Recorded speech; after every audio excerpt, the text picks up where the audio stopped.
Is this going to be the year you stop making excuses? I can't, I'm too old, I'm too young, I'm too fat, I'm too thin. I can't, right? I can't. I hear this all the time, all the reasons that you can't do something. Don't tell me you can't. Don't give me excuses. What's the reason you've given yourself why you can't be successful and you can't be better? There are people out here that could be more successful, but you have thought your way into a depression.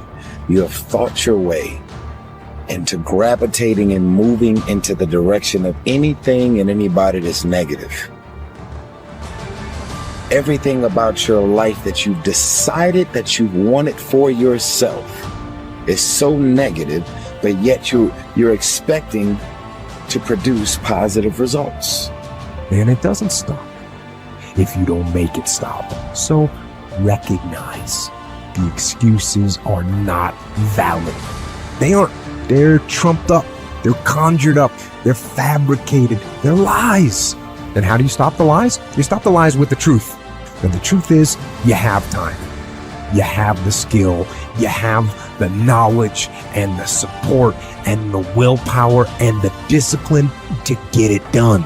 A lot of you are trying to find inspiration and motivation with a depressed mindset. You're depressed because you're not doing it with yourself. You don't find inspiration by not living in the grip of life. You need to live in the grip of life to find inspiration. Put challenges in front of yourself. When you put a challenge in front of yourself and you attack it, that's when you find inspiration. If you want all these things in life and you're just thinking that by some miracle of life it's going to magically happen, you've got to wake up. The only way to get what you want in life is to get to work and go and get it. To look at all your adversity and all the excuses square in the face and push yourself out of your comfort zone to achieve what you want. I'm not going to allow things that I have no control over to control me.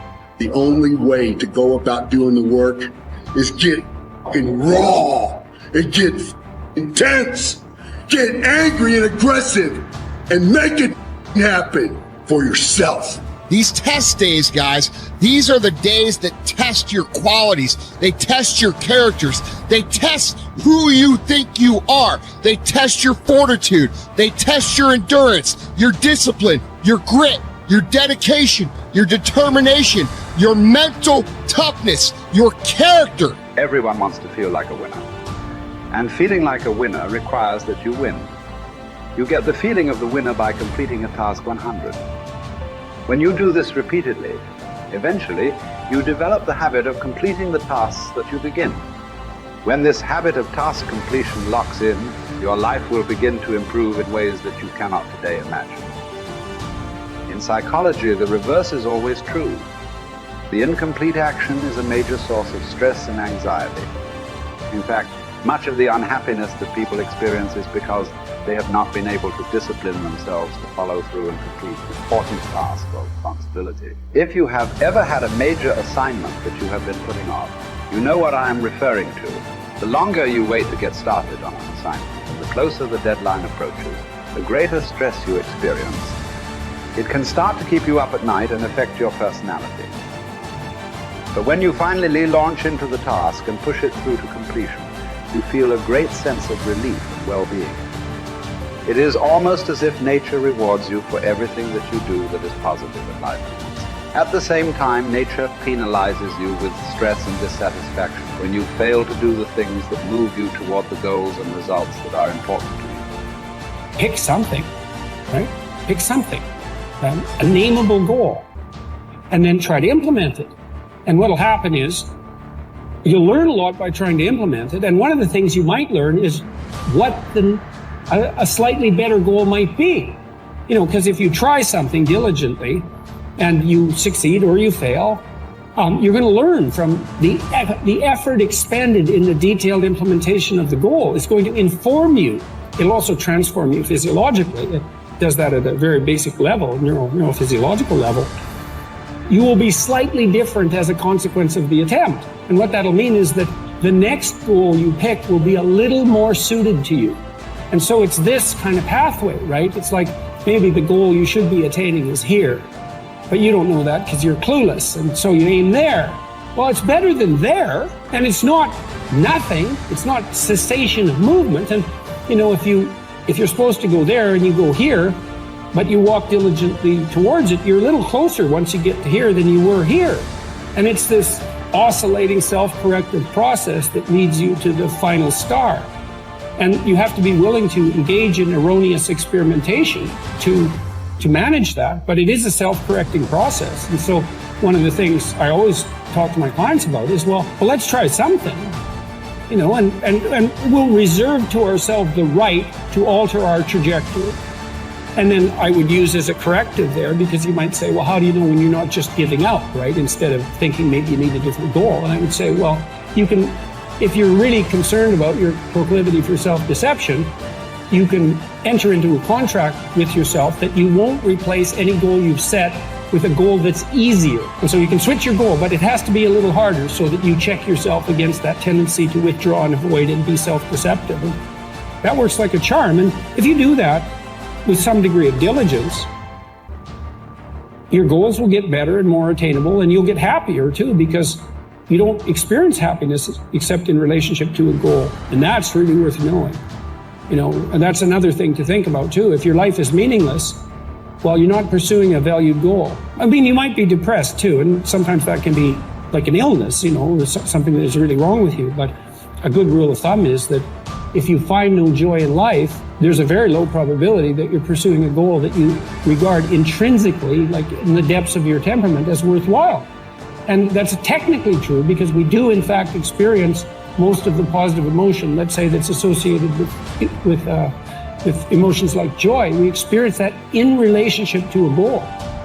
So, well, then you want to find a goal that regulates your negative emotion and that brings you a certain amount of positive emotion and that expands your competence as you pursue it. And you will experience that as meaningful. That's really what meaning signals.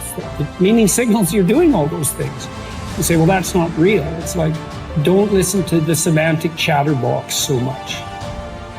Right? There's levels of you that are far wiser than that. And you can watch what happens to you instead of noticing what you think. The way that you develop courage and confidence is with knowledge and skill. Most fear and doubt arises out of ignorance and feelings of inadequacy of some kind.